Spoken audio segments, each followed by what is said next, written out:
혹시 정말 읽고 싶은데 아무리 찾아도 구할 수 없었던 책 혹시 있으신가요? 서점에는 당연히 없고 뭐 온갖 중고서점을 다 뒤져봐도 안 보이고요. 동네 도서관에 검색하면 소장 자료 없음, 이 차가운 글자만 딱 뜨는 그런 책이요. 그냥 포기하기엔 너무 아쉬운 그런 책 한 권쯤은 다들 마음에 품고 계실 겁니다. 저에게는 그 하나자와 켄고의 데뷔작 르상티망이라는 만화책이 바로 그런 존재였어요. 이게 절판된 지 너무 오래돼서 사실 거의 마음을 접고 있었거든요. 그런데 정말 생각지도 못했던 곳에서 이 책을 딱 발견했고 몇 년 만에 드디어 읽을 수 있었습니다. 그래서 오늘 저희가 함께 깊이 파고들 잔로들은 바로 그 경험에서 시작됩니다. 사라진 책들이 조용히 하지만 아주 끈질기게 다음 독자를 기다리는 곳, 바로 국민도서관 책꽂이에 대한 이야기입니다. 이 놀라운 시스템이 대체 어떻게 가능한 건지, 그 구조 속에 숨겨진 공유의 가치에 대해서 지금부터 한번 파헤쳐 보겠습니다. 제가 그토록 찾아다녔던 그 르상띠망이라는 책이요. 이게 영화로도 엄청 유명한 I am a hero 작가의 첫 작품이거든요. 2015년에 국내에 딱 한 번 출간되고 나서는 그냥 완전히 자취를 감췄어요. 그런데 진짜 이상한 건 국민도서관 책꽂이에서는 이 책이 꼭 살아있는 것처럼 계속 누군가에게 읽히고 있다는 거였어요. 반납이 되자마자 정말 몇 시간도 안 돼서 바로 다음 사람이 빌려가더라고요. 네, 그 현상이 아주 흥미로운 지점이죠. 보통 절판된 책은 시간이 지나면 잊히기 마련인데 이 책은 오히려 그 서비스 안에서 생명력을 얻어서 계속 순환하고 있는 거잖아요. 맞아요.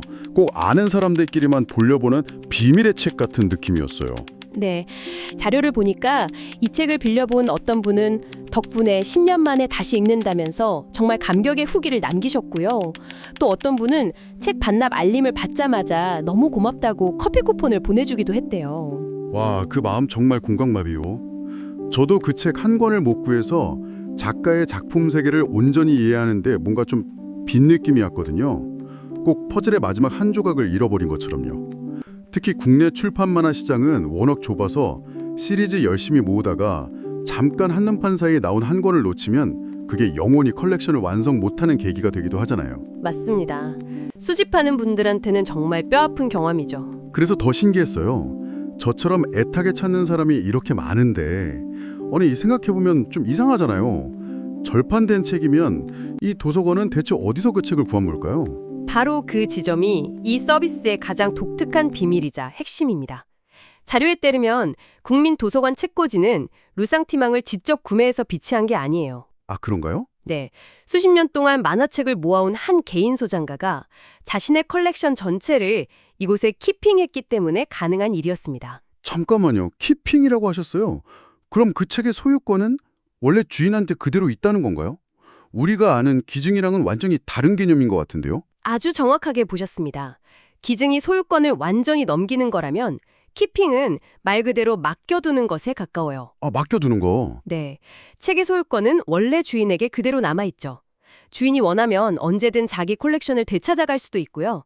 하지만 그 책이 자기 책장에서 그냥 잠들어 있는 동안 다른 사람들이 그 책을 읽고 즐거움을 얻을 수 있도록 공유의 문을 열어준 겁니다. 와, 그러니까 한 사람의 결단으로 지극히 사적인 공간인 개인의 책장이 모두가 드나들 수 있는 공공의 서재가 된 거네요. 바로 그거죠.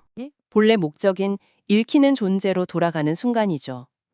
누군가의 집 책장에서 조용히 있던 이야기가 그 이야기가 꼭 필요했던 사람에게 가닿는 통로가 열리는 겁니다. 이런 개인 소장 기반의 온라인 공유 도서관 구조는 전 세계적으로도 유례를 찾아보기 힘든 아주 독창적인 모델이에요. 소유라는 개념을 공유로 바꿔서 완전히 새로운 가치를 만들어낸 거죠. 아, 그러고 보니 한 가지 더 생각나는 게 있어요.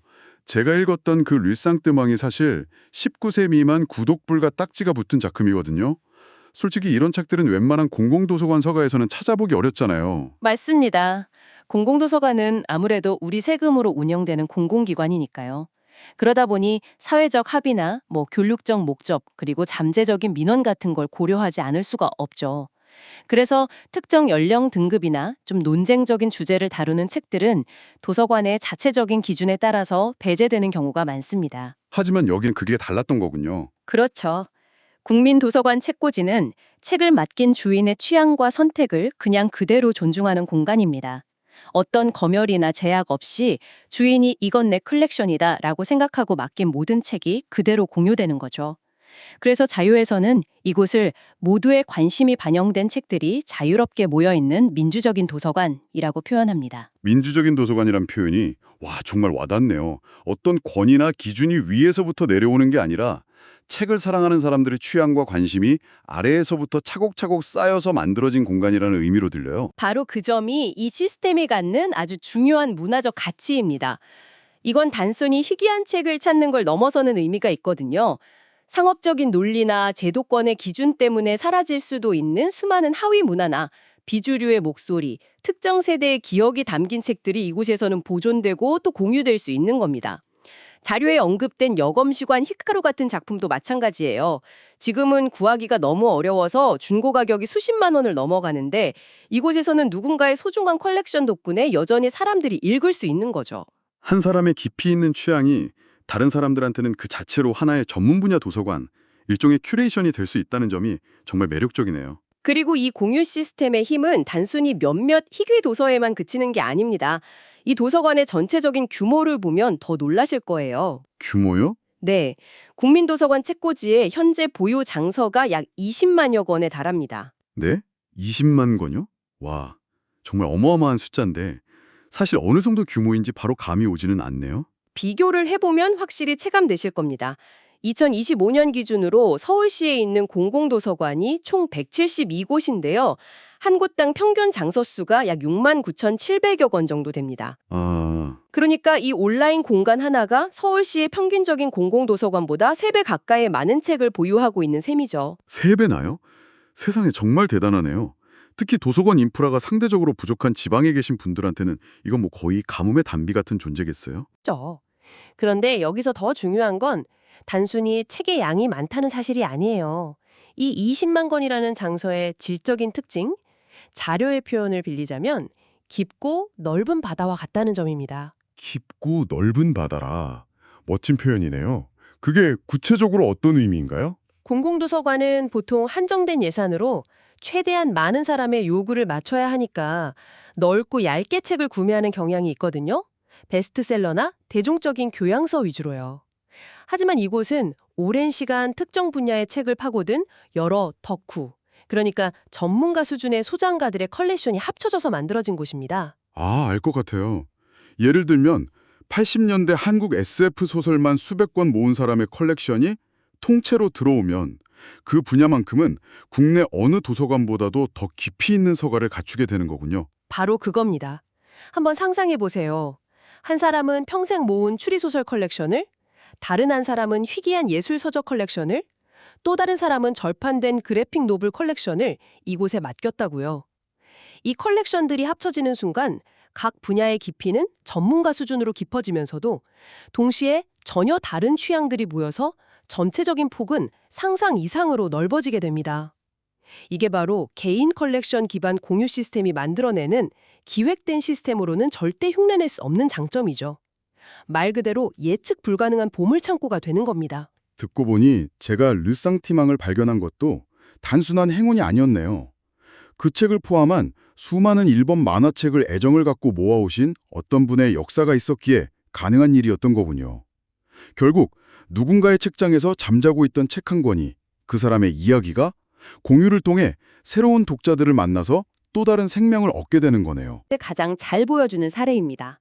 어쩌면 우리 사회에는 아직 발견되지 않은 수많은 개인 도서관들이 잠재되어 있는지도 모르죠. 그 책장들이 서로 연결될 때 어떤 일이 일어날 수 있는지를 보여주는 거니까요. 저 역시 르상티망을 거의 포기하고 있다가 이 시스템 덕분에 정말 소중한 독서 경험을 할 수 있었습니다. 이 자리를 빌려서 그 귀한 콜렉션을 공유해 주신 이름 모를 소장가분께 진심으로 감사 인사를 드리고 싶네요. 그 경험이 청취자 여러분께도 시사하는 바가 클 겁니다. 혹시 절판되어서 너무 희귀해서 가격이 천정부지로 올라서 혹은 그냥 우리 동네 도서관에는 없다는 이유로 읽기를 포기해버린 책이 있으신가요? 어쩌면 그 책이 지금 이 순간에도 누군가의 책장에서 건너와 바로 당신을 간절히 기다리고 있을지도 모릅니다. 오늘 이 이야기를 들으시고 문득 마음속에 떠오른 책 제목이 있다면 국민도서관 책꽂이 검색창에 한번 입력해 보시는 건 어떨까요? 저처럼 잊고 있던 보물을 혹은 새로운 세계로 가는 문을 발견하게 될지도 모르니까요. 마지막으로 이런 질문을 던져보고 싶네요. 소유가 아닌 공유는 어떻게 지식과 이야기에 새로운 생명을 불어넣을 수 있을까요? 그리고 당신의 책장에는 다음 사람을 기다리는 어떤 이야기가 잠자고 있나요?